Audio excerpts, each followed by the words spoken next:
as a coach, as a parent, as someone that's involved in my kid's school quite a bit, I feel like it's my job not only to educate these kids, but not preach to them, right? It's just set some examples here and there, but also to call shit out, man. And even to become a coach, you have to fucking take all these training courses and stuff like that. And a lot of it is that where they give you the khaki shorts? They give you like a package with a whistle and khaki shorts? Yeah, exactly. And a clipboard. High socks. And a clipboard. And a whistle. Fuck no, that was 90s, Jay. They don't give you shit now. Damn. Fuck, teachers have to buy their own pencils and shit. Times are rough. But, it's you are a primary force in these kids' lives, right? Yeah. It's like parent, teacher, coach, right? And so you're the third most influential person in this kid's life. And there's a huge responsibility, again, to not only educate, but call shit out, man. If you see some dirty, grimy shit, call it out. And that's what we need to do better as a society, I think. Don't be Tekashi and start snitching out your homies, but... Dude, basketball coach Don Prowlis, Lindsay, California, calling you out, bro. Like, I ended up liking the guy. Tough guy, but, like, he, at a basketball practice, I remember he pushed me so hard. And someone brought this up when I was in Lindsay this past weekend and said he pushed me on the ground. I don't remember that. I think maybe they remember that. He was rough. But he pushed me fucking hard, and I remember being like a young kid and be like, do I punch him? Because if I was another kid, I'd punch him. But like he's in charge, and like I remember being terrified. Like, what the fuck do I do? I'm embarrassed. Like, especially in Lindsay, if you get punked by someone, like someone else is gonna try you too. It's like a little mini high school prison. But man, like, and you hear tons of stories like that but at the same time, football coaches are throwing shit and hitting you, and it did. For me, there was a lot of positivity in it.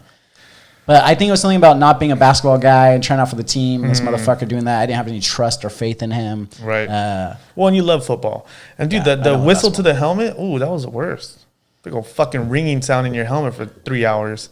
Nah, man, slapping in the helmet and shit like that. Yeah, right. Or grabs your face mask and yanks you around like a kid. You're motherfucker. And is that okay? Right? And there's another fine line there, right? And actually, I couldn't imagine doing that to a kid. No, but I was okay with it somehow. Well, football. And it's a growing experience, right? It's a tough sport. You got to be tough. You got to be manly. You got to be macho, right? And in basketball, Perales was a tough motherfucker. He would yell and he would scream. I got to like the guy too. He's a cool dude. He coached me in volleyball too. So had tons of Playboys at his house. Oh yeah. Collector of Playboys, absolutely. For the articles. Yeah, I actually did end up liking him, but I was like, man, And dude, that's again, Chris D'Elia's likable. Right? But Perales personally, so it's different, right? Well, and it shouldn't be. That's another factor in that whole fucking scheme of things, man.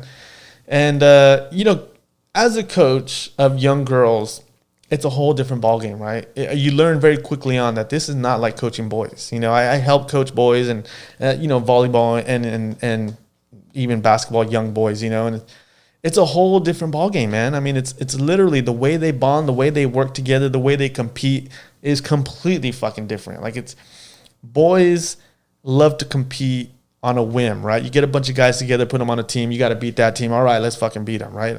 Girls are different. You got to get them in practice, and they got to bond, and they got to build this relationship, and then they compete, right? Boys are the opposite. They compete, and then they win or lose or whatever, and then they build this relationship. And it's a fucking interesting dynamic, man. And so, like you said, when you got pushed by Don Perales, you were scared. You didn't know what to do. You're a kid. Angry. You're right. Maybe I tell somebody, maybe I don't. You just got pushed. Well, I didn't want to get kicked off the team, but I regretted not standing up for myself. But I was so young and not if it was a football, it'd probably been a different story. But I wasn't confident in basketball. But dude, you just got pushed. Yeah. Imagine he grabbed your ass. Yeah. Or pulled you into the locker room and tried to make a move on you. Like, imagine how scary and fucking How do you know that didn't happen, bro? No, I'm just kidding.